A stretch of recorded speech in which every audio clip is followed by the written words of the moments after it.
Hoy hablaremos acerca del indicador de velocidad Mach. Sin embargo, antes de entrar en detalle con este instrumento, recordemos brevemente qué es el número Mach.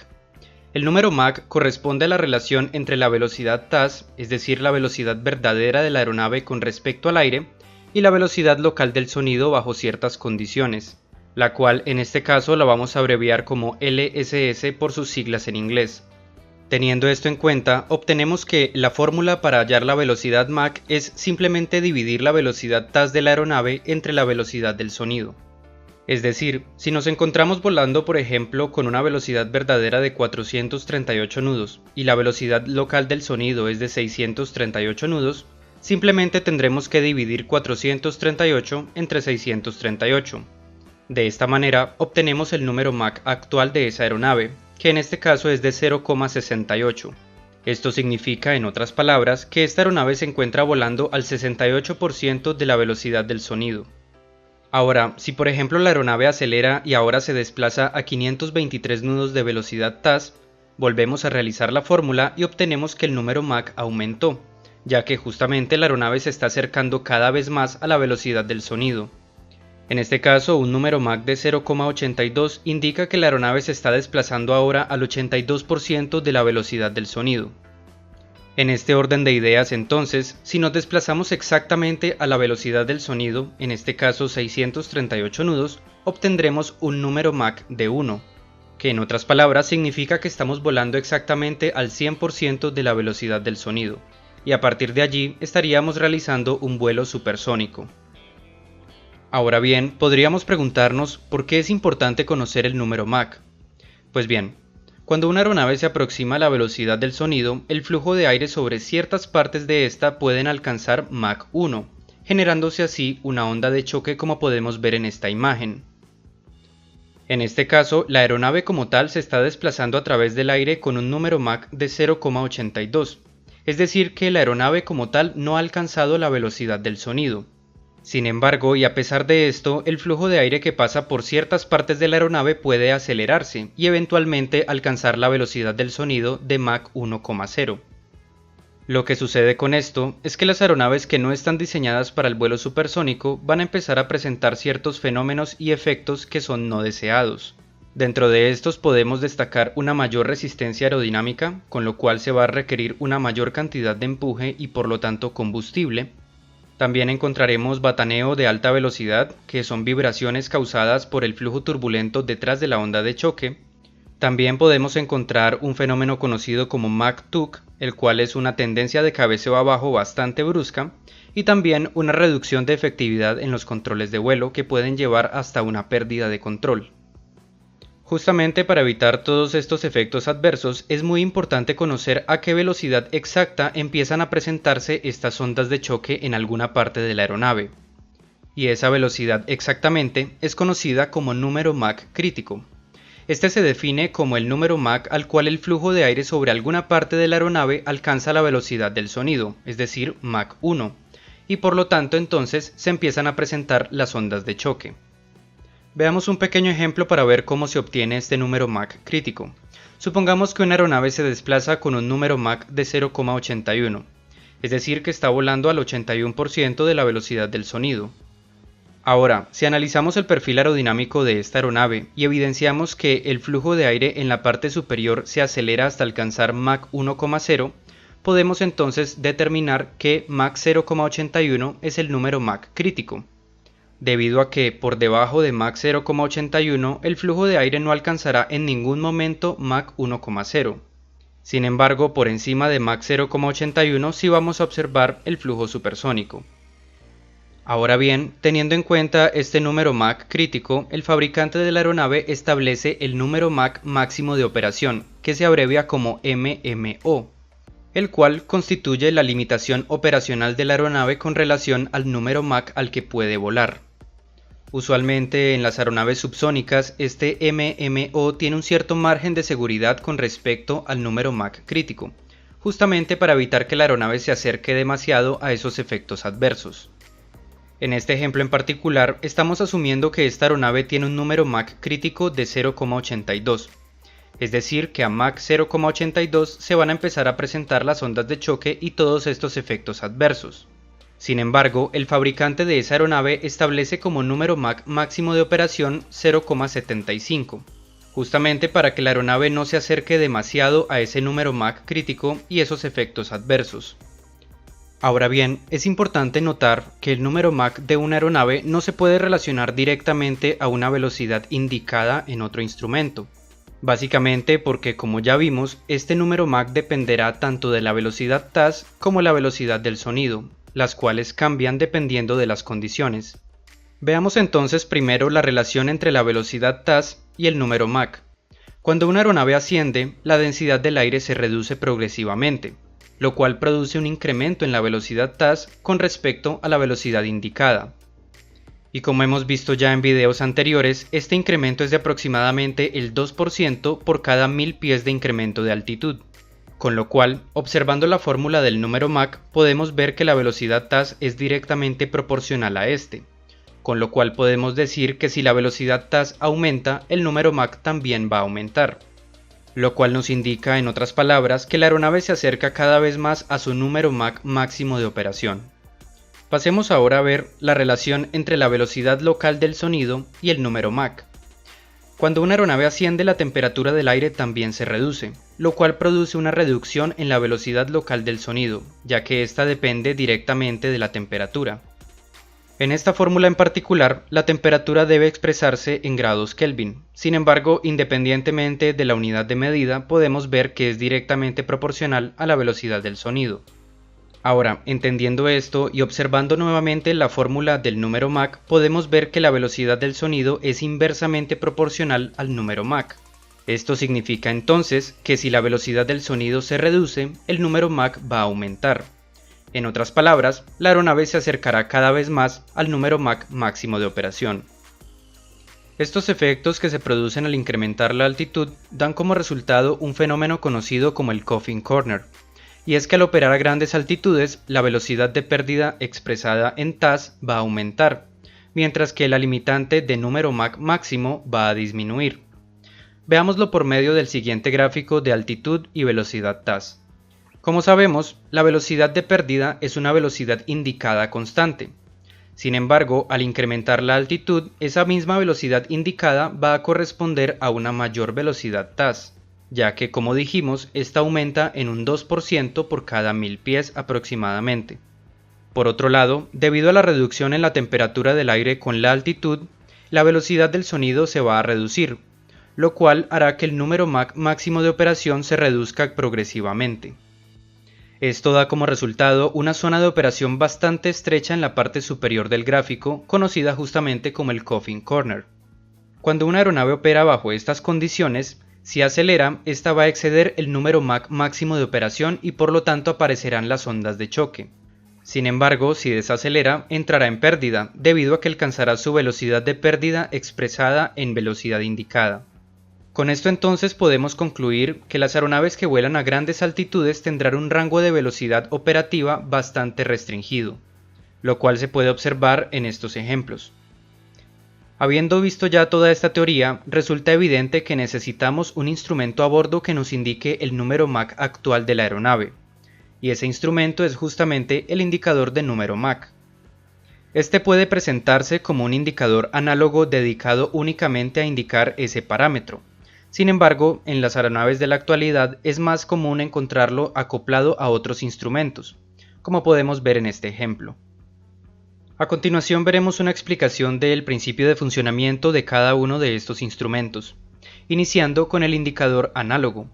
Este utiliza la relación entre la presión dinámica y la presión estática para determinar el número Mach de la aeronave, es decir que en otras palabras, este indicador es un instrumento pitodestático. Ahora bien, podríamos preguntarnos por qué estamos utilizando presión dinámica y presión estática si el número Mach está relacionado a la velocidad TAS y a la velocidad del sonido. Pues bien, para entender esto tendremos que ver qué relación hay entre estas presiones dinámica y estática y el número Mach. Primero entonces iniciemos con la fórmula de la presión dinámica. Esta equivale a un medio de la densidad del aire multiplicado por la velocidad TAS al cuadrado. Si en esta fórmula despejamos la velocidad TAS, obtenemos entonces esta otra fórmula. Aquí lo importante que hay que notar es que la velocidad TAS es proporcional a la presión dinámica dividida entre la densidad del aire. Ahora bien, pasemos con la presión estática. Recordemos que si la presión estática aumenta, la densidad del aire también va a aumentar. Y si la temperatura estática del aire, es decir, la SAT, aumenta, la densidad del aire va a disminuir. Es decir, que de alguna forma podemos decir que la densidad del aire es proporcional a la presión estática dividida entre la temperatura estática. Si despejamos la temperatura, veremos que esta es proporcional a la presión estática dividida entre la densidad del aire. Y recordemos que la velocidad local del sonido es directamente proporcional a la temperatura del aire, con lo cual, en otras palabras, podemos decir que la velocidad local del sonido es proporcional a la presión estática dividida entre la densidad del aire. Ahora, teniendo en cuenta estos dos enunciados que obtuvimos como resultado, podemos asociarlos a la fórmula original del número Mach. Reemplazamos entonces los valores y obtenemos esta otra fórmula. Aquí entonces podemos cancelar la densidad y obtener que el número Mach es proporcional a la presión dinámica dividida entre la presión estática. Y de allí es de donde sale la relación de estas presiones con el número Mach. Ahora, ya que vimos todo este marco teórico, pasemos a ver cómo funciona este instrumento. Este recibe información tanto del tubo pitot como de la toma estática, e internamente incorpora un diafragma de expansión, como el que podemos encontrar en un velocímetro, ya que este nos permite medir la presión dinámica, mientras que por otro lado también incorpora una cápsula aneroide, como la que podemos encontrar en un altímetro, ya que esta permite medir la presión estática del aire. Estas dos están interconectadas por medio de engranajes que a su vez permiten mover la aguja en la carátula del indicador de Mach. Veamos a continuación un pequeño esquema de cómo funcionaría este instrumento internamente. Este está conectado a la toma estática y al tubo pitot, que a su vez está conectado a un diafragma de expansión, el cual está conectado a unos engranajes. Por la toma estática entonces entraría justamente la presión estática, mientras que por el tubo pitot entraría la presión total del aire. En este caso la presión total intentaría expandir el diafragma, mientras que la presión estática intentaría comprimirlo. Sin embargo, recordemos que la presión total es simplemente la suma de la presión estática y la presión dinámica. Es decir, que como podemos observar, la presión estática en ambos lados se va a cancelar entre sí y solamente nos va a quedar la presión dinámica, con lo cual el diafragma solamente se va a expandir y contraer dependiendo de los cambios de presión dinámica únicamente. Ahora, por otro lado tenemos también la cápsula aneroide, que está sellada con una presión en su interior de 29,92 pulgadas de mercurio. De esta forma entonces, esta presión dentro de la cápsula intentará expandirla, mientras que la presión estática intentará contraerla. Y ya que la presión dentro de la cápsula es constante, esta solamente se va a expandir y contraer dependiendo de los cambios de presión estática únicamente. Con esto entonces ya hemos medido las dos presiones. Estas se relacionan en los engranajes, los cuales a su vez mueven la aguja en la carátula del indicador de velocidad Mach. Ahora, cabe aclarar que esta es una explicación bastante sencilla de cómo funciona a grandes rasgos, ya que realmente el instrumento en su interior se ve de esta forma, que aunque parezca complejo, lo único que hace es relacionar la presión estática y la presión dinámica para así indicar el número Mach. Ahora, la carátula del instrumento es bastante sencilla. Simplemente consiste en una aguja indicadora y la escala del número Mach, aunque en la mayoría de los casos, estas también incorporan una marca que identifica el número Mach máximo de operación de esa aeronave en particular. Ahora, como es de esperarse de un instrumento pitodestático, este también cuenta con ciertos errores de lectura bajo ciertas condiciones. Específicamente, este cuenta con error de instalación, el cual consiste en pequeños desperfectos en la instalación y engranajes del instrumento, y también cuenta con un error de posición. Y es que estos son errores del sistema pitodestático cuando miden la presión debido a maniobras o cambios en la configuración del avión. Es decir que, en otras palabras, la medición de presión estática y presión dinámica no es exactamente correcta bajo ciertas condiciones. Ahora, como una nota adicional, el indicador de velocidad Mach no sufre de otros errores de estos sistemas pitodestáticos, como por ejemplo el error por densidad o el error por compresibilidad, ya que justamente debido al principio de funcionamiento del instrumento, estos errores se cancelan entre sí, y por lo tanto no hay que tenerlos en cuenta. Ahora, otra situación que se puede presentar son por ejemplo los bloqueos del sistema pitodestático. Iniciemos viendo el bloqueo del tubo pitot. El tubo pitot, como recordaremos, cuenta con un orificio de entrada, que es el orificio principal, y también un orificio de drenaje, en la parte posterior. Justamente debido a este diseño, se pueden presentar tres tipos de bloqueos. Tenemos el bloqueo del orificio principal únicamente, el bloqueo del orificio de drenaje o también un bloqueo de ambos orificios. En cada uno de estos tres casos, el indicador se va a comportar de manera distinta. Veamos entonces a continuación qué sucede en cada uno de estos escenarios. Iniciemos con el bloqueo del orificio principal. En este caso, evidentemente no entrará más presión dinámica al tubo, y la presión dinámica residual que quedaba dentro va a escaparse por el orificio de drenaje, dejando así únicamente la presión estática dentro del tubo. En esta situación en particular, la indicación de número Mach va a caer a 0, ya que el instrumento va a interpretar que la aeronave no se está desplazando. Ahora, por otro lado, si lo que sucede es que se bloquea únicamente el orificio de drenaje, en este caso la presión total sigue entrando al tubo con normalidad, y por lo tanto la indicación de velocidad Mach va a ser relativamente normal inicialmente. Sin embargo, hay que tener en cuenta que puede acumularse agua o suciedad en el sistema con el tiempo, lo cual puede generar errores de medición a futuro. Ahora, si lo que se presenta es un bloqueo total de ambos orificios, en este caso la presión de aire ya no entrará al tubo. Sin embargo, la presión residual va a quedar atrapada dentro de este, dando así una indicación falsa de velocidad Mach. En otras palabras, esto significa que independientemente de los cambios de velocidad reales, el indicador quedará congelado siempre y cuando la aeronave permanezca en vuelo a nivel. Ahora, digo que esto sucede si la aeronave permanece nivelada, ya que si ésta asciende o desciende, el indicador va a actuar como si fuera un altímetro, debido a los cambios en la presión estática. Con lo cual, con este tipo de bloqueo, si la aeronave asciende, la indicación de número Mach va a aumentar artificialmente, mientras que, por el contrario, si la aeronave desciende, la indicación de número Mach se va a reducir. Ahora, en el eventual caso de un bloqueo de toma estática, si la aeronave mantiene la altitud, la lectura no se verá afectada. Sin embargo, si la aeronave asciende o desciende, el indicador va a actuar a la inversa de un altímetro, es decir, todo lo contrario a lo que sucedía con un bloqueo de tubo pitot. Por lo tanto, si la aeronave asciende, el número Mach indicado va a disminuir, mientras que si la aeronave desciende, el número Mach va a aumentar. Ahora, con esto finalizamos la explicación del indicador de velocidad Mach análogo dedicado. Sin embargo, en las aeronaves más modernas podemos encontrar un indicador de velocidad indicada y de velocidad Mach al mismo tiempo. Y es que este se diseñó para suplir la necesidad de compactar ambos instrumentos de velocidad en uno solo, de tal forma que fuera mucho más fácil de leer e interpretar. Sin embargo, algo importante a notar con este nuevo instrumento es que la velocidad Mach ya no depende directamente de la información del sistema pitodestático, sino que este tipo de instrumento está alimentado por la computadora de datos del aire, abreviado en inglés como ADC. Veamos brevemente en qué consiste esta computadora. Básicamente, esta es una unidad de procesamiento que recibe la información cruda del sistema pitodestático y del sensor de temperatura total del aire.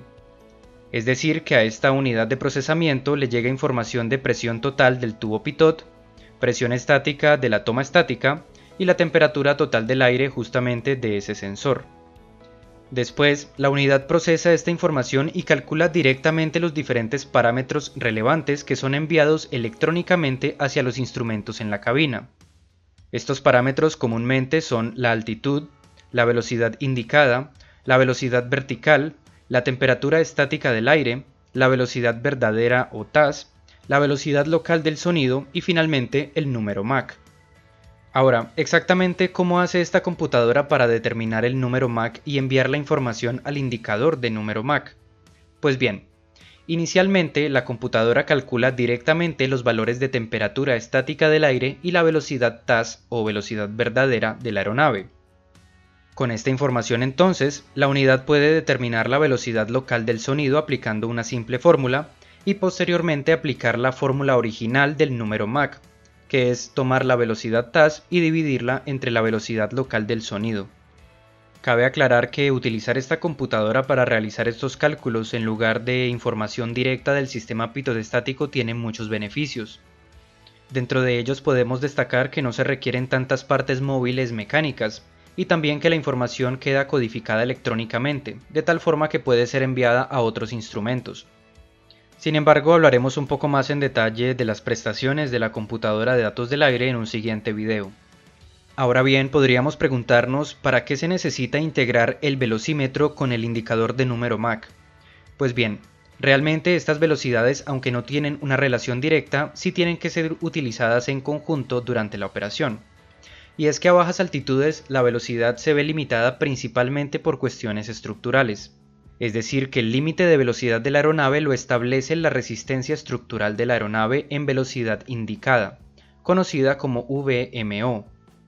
Sin embargo, a grandes altitudes la velocidad se ve más limitada por los efectos adversos de las ondas de choque, es decir que en otras palabras la velocidad máxima es limitada por el número Mach máximo de operación, conocido como MMO. Podemos entender esto por medio de esta gráfica de altitud contra velocidad indicada. Como sabemos, la velocidad VMO, al ser una velocidad indicada, permanecerá constante con la altitud. Sin embargo, recordemos que el número Mach máximo de operación sí se reduce con la altitud, debido a los efectos que ya nombramos anteriormente. Con lo cual podemos ver aquí las envolventes de operación. La zona verde es donde se puede operar la aeronave y la zona roja es donde se ha excedido la limitación de velocidad. Como podemos observar en la parte inferior del gráfico, a bajas altitudes la aeronave se ve limitada por la velocidad indicada, mientras que en la parte superior se ve limitada por el número Mach. La altitud a la cual se produce el cambio de limitación es conocida como altitud de cambio o changeover. Observando esto entonces, la aeronave tendrá que tener en cuenta estas dos limitantes de velocidad para saber cuál aplica en cada momento. Veamos entonces cómo sería, por ejemplo, una operación de ascenso con estas velocidades. Inicialmente vamos a ascender con una velocidad indicada constante hasta alcanzar la altitud de cambio, donde se continúa el ascenso con una velocidad Mach constante. Veámoslo por medio de un gráfico. En este caso entonces tenemos las limitantes que habíamos visto anteriormente y el comportamiento de la velocidad en ascenso sería como el siguiente. En la parte inferior hasta los 10.000 pies normalmente la limitación de velocidad por regulación es de 250 nudos. Sin embargo, esto no constituye una limitación estructural, sino más bien regulatoria. Después de los 10.000 pies, como podemos observar, la aeronave acelera hasta mantener una velocidad indicada constante, que en este ejemplo vamos a decir que son 300 nudos. Esto continúa así hasta alcanzar la altitud de cambio, donde justamente no podemos seguir manteniendo esos 300 nudos de velocidad indicada, ya que sobrepasaríamos el número Mach máximo de operación, con lo cual lo que tenemos que hacer a partir de aquí es ascender con un número Mach constante, digamos en este caso Mach .78. Este comportamiento de la velocidad de la aeronave durante el ascenso se conoce como una programación de velocidad. En este caso sería 250, 300 y después Mach .78. Y exactamente lo mismo sucede con el descenso. Inicialmente la aeronave volará con una velocidad Mach constante hasta alcanzar la altitud de cambio, donde se continúa el descenso con una velocidad indicada constante. Aquí prácticamente tenemos el mismo gráfico pero en sentido contrario. Empezamos con Mach .78 hasta la altitud de cambio, allí mantenemos 300 nudos hasta alcanzar 10.000 pies, donde reducimos a 250 nudos. Y por lo tanto tendríamos la misma programación de velocidad pero en sentido inverso, Mach .78, 300, 250. Ahora, habiendo entendido la importancia de relacionar correctamente la velocidad Mach y la velocidad indicada, veamos ahora sí las partes del instrumento. Este es bastante similar a un indicador de velocidad normal, sin embargo incorpora el indicador de velocidad Mach numérico. También podemos observar que tenemos una escala análoga de velocidad indicada, al igual que un indicador numérico de la velocidad indicada. Tenemos la aguja de velocidad indicada y finalmente una aguja adicional conocida como Barber's Pole, la cual establecerá el límite de velocidad actual de la aeronave. Veamos cómo funciona esta última aguja. Esta básicamente es una aguja móvil con franjas rojas y blancas que indica la velocidad máxima de operación ya sea la VMO o la MMO en un momento dado. Ahora, ya que a bajas altitudes la velocidad máxima está limitada por la VMO, que es constante, la aguja permanecerá fija indicando ese valor. Sin embargo, por encima de la altitud de cambio, la aguja se va a ajustar automáticamente al límite de velocidad en función de la MMO. Ya que, como recordaremos, por encima de la altitud de cambio, la velocidad máxima de la aeronave se va a reducir gradualmente debido a la reducción de la MMO. Esto podemos entenderlo un poco más fácil por medio del siguiente ejemplo. Aquí tenemos ya el gráfico que habíamos visto anteriormente del límite de velocidad. En este caso la velocidad VMO corresponde a 350 nudos, y por encima de la altitud de cambio, esta se reduce en función de la MMO. Ahora, supongamos que nos encontramos volando a baja altitud a 300 nudos. En este caso tendríamos una situación como esta. Como podemos observar, la aguja indicadora nos da 300 nudos de velocidad indicada y el límite de velocidad está establecido en 350 nudos por la otra aguja. Esta situación permanece de esta manera hasta que la aeronave llega al punto de la altitud de cambio. A partir de aquí, la velocidad máxima va a ir reduciéndose gradualmente en términos de velocidad indicada debido a la reducción de la MMO, y por lo tanto la aguja también va a ir desplazándose, limitando cada vez más la velocidad. El diseño y funcionamiento de este instrumento es bastante útil para el piloto, ya que le mostrará constantemente cuál es la velocidad máxima a la que puede volar en ese momento. Ahora, hemos visto el funcionamiento y los diversos ejemplos con un instrumento análogo. Sin embargo, la verdad es que como la información que sale de la computadora de datos de vuelo es electrónica, esta puede enviarse a instrumentos digitales como este. Aquí podemos observar el número Mach actual de la aeronave y tenemos aquí el límite de velocidad que varía en función de eso. Espero que la información de este video te haya resultado útil. Si fue así, dale al botón de me gusta, suscríbete y activa la campana de notificaciones para que estés al tanto cada vez que se publique un nuevo video.